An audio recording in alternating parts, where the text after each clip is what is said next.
It's over for Meghan Markle and her lifestyle show with Love Meghan, as reports are coming through that Netflix is finally shutting the door on her. It's over. Not with a bang, but with an awkward, silent fade to black. Netflix didn't just cancel Meghan Markle. They ghosted her. No renewal, no farewell, no press release. Just quiet corporate rejection. After pouring millions into her personal brand, the streaming giant is now pretending she doesn't exist. And the saddest part, no one's surprised. Because from the very beginning, with Love, Meghan wasn't a lifestyle show. It was a branding experiment, one that went horribly, laughably wrong. The aesthetics were curated, the dialogue was robotic. The message? Unclear. The audience? Uninterested. And as for Meghan, well, she was busy selling jam and pretending to be Oprah 2.0, but forgot one crucial thing. You can't fake authenticity. So how did it all unravel? Why did Netflix, a company that once handed Harry and Meghan $100 million, decide she wasn't even worth a second season? And what does this quiet execution tell us about Meghan Markle's future in Hollywood? Buckle up, because this isn't just a cancellation, it's a corporate rejection, a reputation collapse, and maybe, just maybe, the beginning of the end. And Royally Sage is saying, yep, I think it's over too. Netflix does not want the drama. And if there's any continuation, it's for cheap because they know the Harkles need them more than they need the Harkles. And here, Royally Sage is sharing this article that I found from Netflix Junkie right here. Netflix shuts the door on Meghan Markle deal. No renewal in sight, the insider reveal. In 2020, Meghan Markle and Prince Harry signed a jaw-dropping $100 million deal with Netfel IXA partnership, hyped as groundbreaking, progressive, and history in the making. The announcement sent shockwaves through Hollywood. The royal rebels had arrived in California, and they weren't just looking to live privately. They were ready to conquer media. Netflix called it a multi-year, multi-project production deal. The Sussexes called it a platform to share impactful stories. Translation? A glossy, carefully packaged rebrand of themselves. The PR machine roared to life. Meghan was no longer a duchess, she was a producer, an advocate, and, of course, a visionary. The pitch, lifestyle content, wellness, empowerment, think Goop, but with a tiara. With Love, Meghan was the centerpiece. A cozy, perfectly filtered cooking meets inspiration hybrid. Scented candles, chicken coops, and awkwardly scripted conversations with friends. It was supposed to be Meghan's Martha Stewart moment, a feel-good, aspirational brand that showed the real her. But from the moment the trailer dropped, people weren't buying it. The vibe was off stiff, try hard, sanitized. The message was all aesthetic. No substance, no plot, no real personality, no spontaneity, and then came the numbers. And suddenly, the $100 million didn't look like an investment. It looked like a very expensive mistake. Because behind the pretty visuals and perfectly staged picnic tables was a cold reality. Meghan didn't understand her audience. And worse, she underestimated them. A senior executive at the streaming giant reportedly remarked, quote, "They're letting it expire without drama, while also stating there's no appetite for anything new." Insiders point to one court issue behind the decision that viewer engagement simply did not meet expectations. Behind the scenes, the Meghan Markle Netflix fantasy was already unraveling and fast. Sources from inside Netflix were whispering the same 6 brutal words. It's so much work with her. That wasn't shade, that was a red flag. Because in an industry where ego is normal and chaos is expected, for executives to go on record complaining, you've got to be really bad. Insiders began leaking details, missed deadlines, endless reshoots, and constant changes to the creative direction. Meghan, they said, was obsessively controlling. Every frame, every prop, every conversation had to be micromanaged, until the entire production suffocated under her vision. One executive bluntly put it, "The deliverable just isn't worth it." Translation: we're bleeding money and she's impossible to please. Netflix had expected a star. Instead, they got a diva with no creative flexibility, no proven storytelling ability, and no idea how to connect with an audience that didn't already worship her. Meanwhile, staff turnover behind the scenes was growing. Producers came and went. Creative directors quit mid-project. The team wasn't making television, they were surviving a personality cult. And Meghan? She wasn't adapting. She wasn't learning the ropes or growing into the role. She was doubling down, ignoring feedback, and insisting everything was working, but it wasn't. The vibe on set wasn't inspiring. It was exhausting. This wasn't a creative partnership. It was a hostage situation with a silk filter. And worst of all, Netflix realized they weren't just dealing with a demanding talent. They were dealing with a PR risk. The cracks had started forming, and soon the numbers would reflect the damage. Harry and Meghan's Netflix deal is dead. Bosses are just waiting for the credits to roll on a $100 million contract with no appetite for anything new after dismal viewing figures, insiders clear. When With Love, Meghan finally dropped. It didn't crash Netflix's servers. It barely caused a ripple. Despite massive PR campaigns, interviews, and prime real estate in Times Square, the show debuted with all the excitement of a soggy tea biscuit. Viewers clicked, paused, exited, and never came back. Within days, With Love, Meghan plummeted to number 383 in Netflix's global rankings, an absolutely humiliating position for someone with royal connections, a Hollywood production team, and a $100 million price tag. To put it bluntly, her old show, Suits Without Her, was outperforming her new one. That's how bad it got. Social media wasn't kind either. Clips of Meghan sipping tea and offering bland motivational quotes went viral, but not for the right reasons. People weren't inspired. They were confused, bored, and worse, laughing.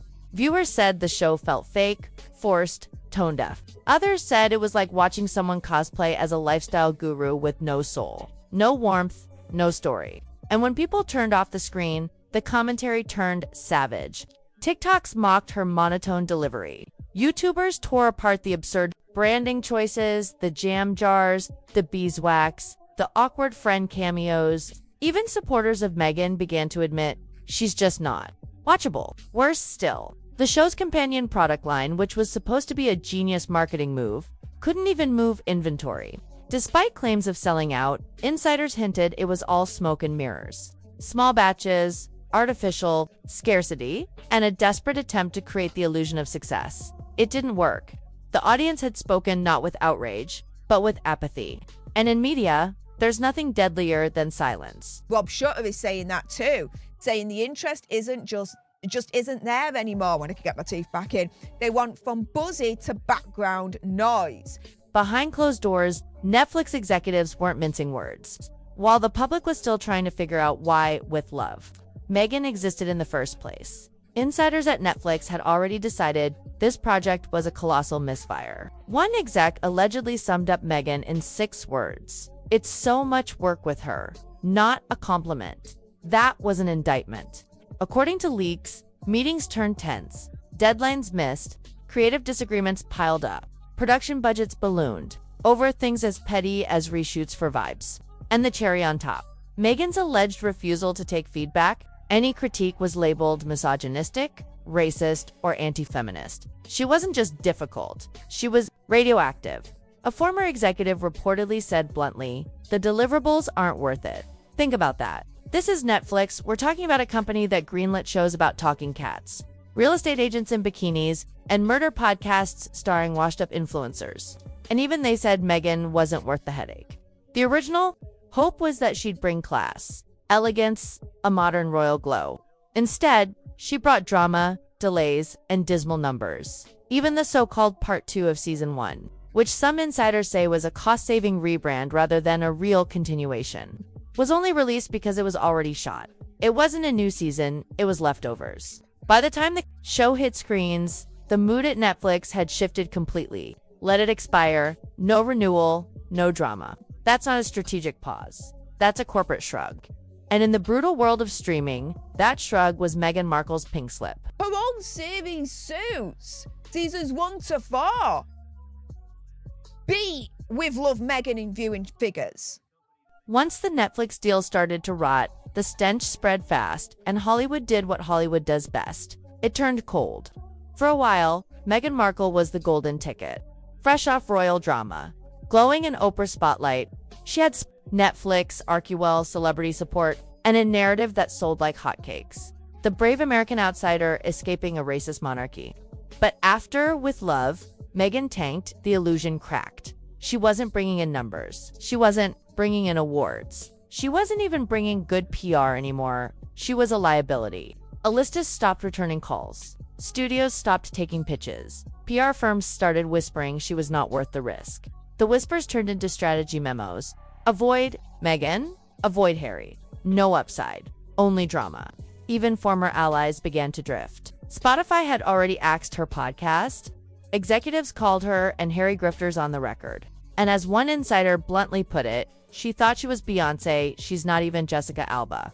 Worse yet, Meghan's reputation as difficult started sticking. There were rumors of diva demands, wardrobe disputes, script rewrites, passive-aggressive meltdowns over lighting. Sources claimed producers dreaded working with her. She was seen as someone who brought heat, but not warmth. All fire, no heart. That royal sparkle she once carried, gone. In its place, a trail of burned bridges and broken contracts. Hollywood isn't sentimental, it's transactional. And when Meghan stopped generating value, the red carpet got rolled up fast. At this point, the question wasn't, what's her next big project? It was, who's even willing to touch her name anymore? A Netflix insider shares a brutal 6-word remark about what Megs is really like. Now, this was reported by The Express. And the insider surmised what they think about Meghan in one harsh 6-word remark. It's so much work with her. And then they go round to say that bluntly, the deliverable does not seem to be worth it. When Harry and Meghan signed that Netflix deal, the number made headlines. $100 million. Everyone, and I mean everyone, assumed they'd struck gold. But 5 years later, the only thing anyone's asking is, where the hell did all that money go? Let's break it down.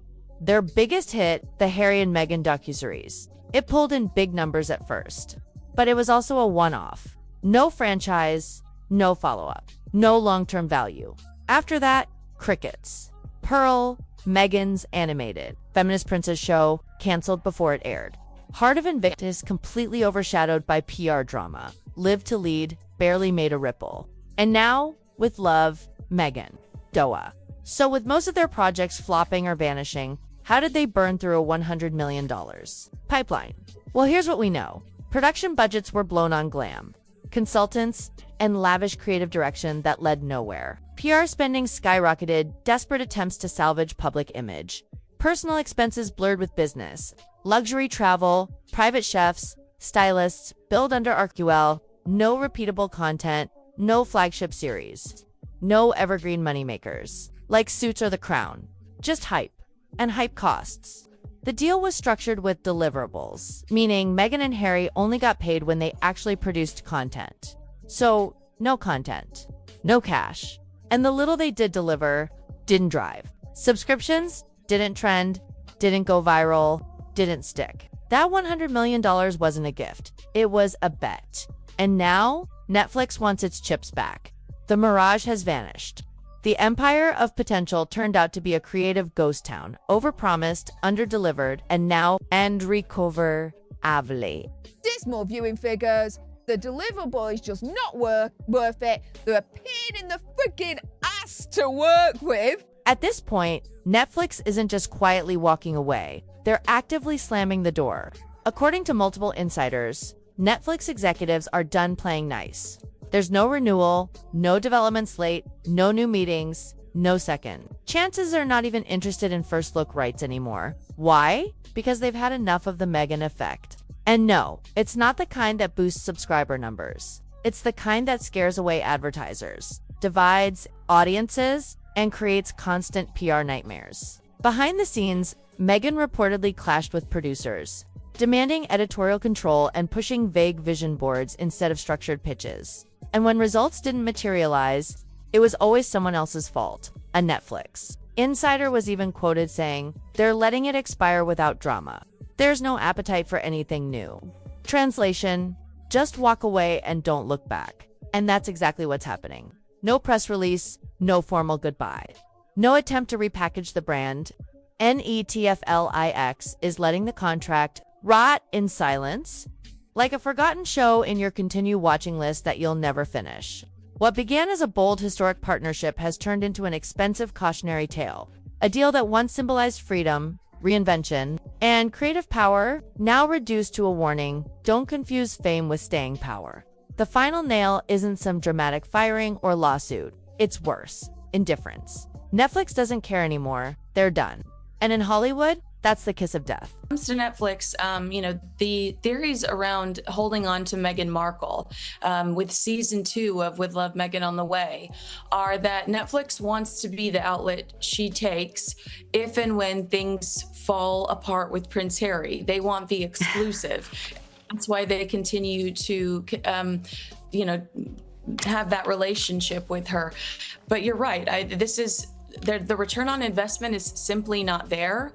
These numbers are embarrassing. So where does Meghan Markle go from here? No Netflix, no Spotify, no Dior, no actual showbiz track record outside of a decades-old supporting role on Suits. And now, even that resurgence has nothing to do with Hertz, because people started rewatching the show without her involvement. Meghan's entire brand was built on one premise: I left the royal family to tell my story. But here's the problem: she already told it. In the Oprah interview, in the Netflix docuseries, in every podcast, in every staged photo op, there's nothing left to say and audiences know it. As for Harry, he's in limbo. Publishers milked his spare memoir. His documentary appearances are now background noise. He's become Meghan's +1, not the main attraction. The royal rebel has turned into the quiet husband in the back row. And it's not just public fatigue. They're burning bridges in the industry. Meghan has been called difficult by multiple production teams. Insiders claim she stole wardrobe items from the Love Meghan set. Others say she drank on location and ignored director notes entirely. Producers don't want to risk the chaos. Studios don't want to touch the PR liability. And Netflix, they've made it clear she's not worth the budget. This was supposed to be their Hollywood takeover. Instead, it's a quiet, humiliating retreat. What's next for Meghan and Harry? Probably more headlines. Maybe another rebrand. A comeback attempt. But without a platform and without public interest, those moves fall flat. Because once the industry stops calling, it's not a hiatus. It's the end.